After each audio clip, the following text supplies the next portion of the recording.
We settled across from one another and then got down to the business at hand. Wish picked up her journal and cocked her head at me inquiringly. Before I begin reading, do you have any specific questions? I sighed. There was one question that had been nagging at me ever since I'd first met her and Tommy. Surely Wish was the person to ask, wasn't she? Well, yes, I've asked both Tommy and your father about this, and neither one will come clean with me about why you've all been calling me Alex. Is it really just because it's a play on words with my last name? I keep getting a feeling that there's more to it than that, a lot more. She sipped at her tea thoughtfully. This is good. You listen to your intuitions and you interpret them with an admirable degree of accuracy. I've met people with similar gifts who never learned how to do that properly.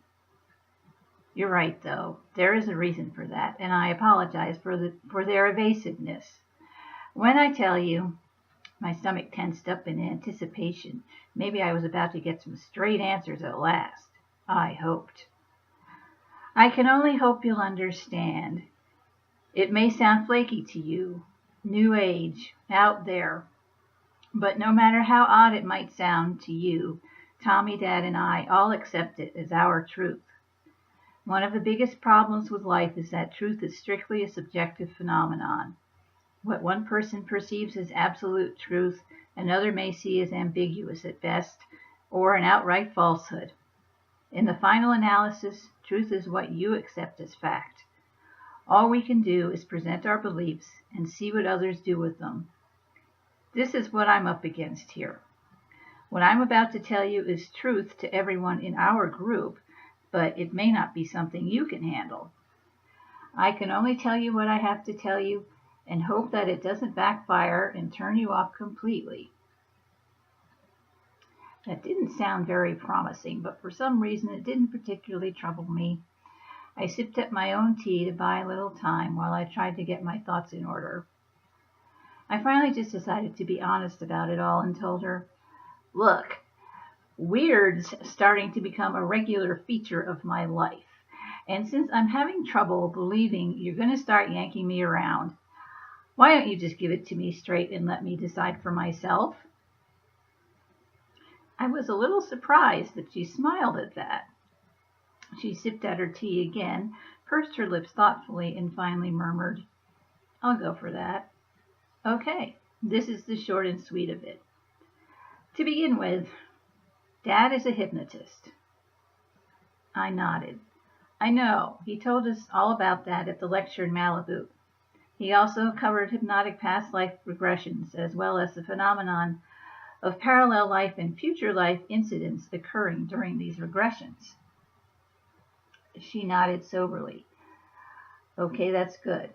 Well, a few years ago, I started having a long series of very clear, very intense dreams. The central figure was a blonde man. The odd thing about the dreams was that I never saw his face, yet in the dreams we were deliriously happy. I asked Dad to help me find out who he was. So one day we both settled down in his office and he put me under and began regressing me, trying to find out where this blonde man fit into my deep past. She didn't merely sip at her tea this time. This pull classified more as a gulp. Whatever she was about to tell me was upsetting her big time.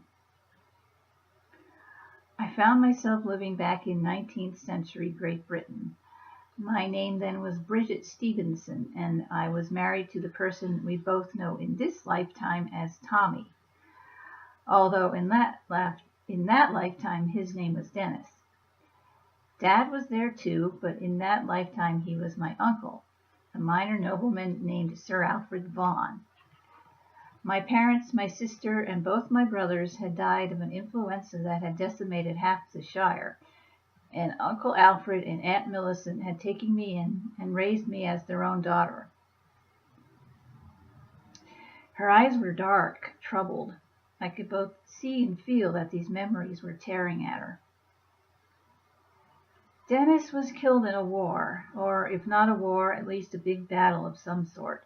I don't remember the exact nature of the conflict. Those memories are still indistinct even now, and the pain that goes with them tends to drive me away from the subject when I try to retrieve them. But I do recall this much about the matter. My marriage to Dennis had been an arranged one. There'd been no love involved in it, at least not at the outset. But Dennis was a good man, surprisingly gentle and caring as men went in that day and age, and I did eventually grow to love him in a sense. There was no real passion in our relationship, more like deep friendship and marital duty than anything else. But because of that friendship love, it hurt terribly when he was killed. Aunt Millicent had died of a massive stroke just a few days before I'd received the news of Dennis's death. I was already reeling from the shock of her loss. Losing Dennis was just more than I could bear in good grace. I retreated into myself and the work of running the household for Uncle Alfred after Aunt Millicent died. I essentially hid from the whole world for more than 2 years. She looked almost haunted. I ached to hold her and comfort her, but I could feel that this was something she needed to deal with on her own. So I just stayed where I was and listened. Then one mild spring day, I met a handsome young blonde man named Alex. This relationship was nothing at all like the one I'd had with Dennis. It was deep and passionate. We shared everything. We were so deeply in love that just touching him left me dizzy and disoriented at times. We were to be married, but 2 months before the wedding, Uncle Alfred and I both died in a burning barn. I gulped and waved her to a stop frantically. A sub-zero chill was plunging down my spine like a runaway horse. Wish, stop! She looked up, startled out of her darkness and grief, and reached for my hand, all concerned. What is it? I squeezed her hand almost convulsively and swallowed hard. For as far back as I can remember, I've had dreams about trying to break into a burning barn. I never understood why I was so desperate to get in there. I found myself shuddering. Oh, by the way, whatever happened to Alex? She shook her head unhappily. In that lifetime, I don't know. I died before I could find out. After you die, you almost invariably go through a period of confusion and disorientation. It takes time to clear your awareness enough to be able to go back and look across the boundaries between the physical and etheric worlds and observe events there. By the time I'd recovered enough to be able to go back and look in on the physical world again, the only people I could find living on Uncle Alfred's estate were the farmhands, and they were all busy building a new barn. It was obvious that the fire had completely destroyed the old one. A look of bitterness swept across her face. What upset me most was the fact that Lord Swarthmore was swaggering around the estate, snapping orders to everyone he caught sight of, and they were obeying him almost as if their lives depended on it. He'd seized ownership of Uncle Alfred's lands and properties after we died in that fire. She shook herself out of the descending mood and turned to other matters. I found 2 new graves in the family cemetery. The names on the headstones were mine and Uncle Alfred's. I never did find out what happened to Alex. If he died in the fire too, he must have been buried elsewhere, since he hadn't officially become a member of our family yet. Then she squeezed my hand pointedly and smiled.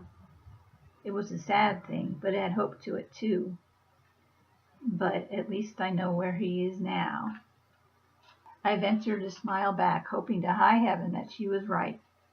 Ever since I'd first seen her in that dream, I'd felt an almost desperate need to meet her, to get together with her. That deep, helpless, overwhelming feeling of true love. And now I was beginning to understand why. She finally began reading her journal to me. At times she put the book aside and explained the things in it to me in more depth than they'd been written down in the journal, an advantage I wouldn't have had if I'd simply read through the book myself. Being able to ask questions of her when she got to something I didn't quite understand was helpful in unexpected ways. After all, when you write down your experiences, everything you've been through is right there in your mind while you're transferring it to paper. And sometimes the way you put something down seems perfectly clear to you, but to someone else who wasn't there at the event, the written words often fall short of explaining things properly. This is a truth I learned a long time ago. What's obvious to you isn't always obvious to someone else. Wish's tale was a strange one, to say the least, but in light of some of the things that had happened to me in my own life, they weren't so strange that I couldn't accept them as truth. It took weeks for us to get through her journal, because we could only do it when we were alone in either her room or mine, away from the band, and away from the 3 jerk stooges. That meant that I had to work and perform in between bouts of reading and explanation, and I found myself chafing more and more at the time I had to spend away from Wish. But in the end, we got through the journal, and along the way I began reading the other 3 books Tommy had given me, reading them in earnest this time. The more I learned from Wish and her experiences, the more I understood what was in the other books, and I developed a driving need to understand these things, because I could feel something coming, something big and bad and dangerous, something that had to do with the demon in the flesh that Wish and her loose alliance of psychics knew as Nicodemus Castevet. Forewarned is, after all, forearmed. Maybe ignorance is the best defense in some cases, but there are times when ignorance can get you killed too. And I wanted to be around long enough to really enjoy having met Wish.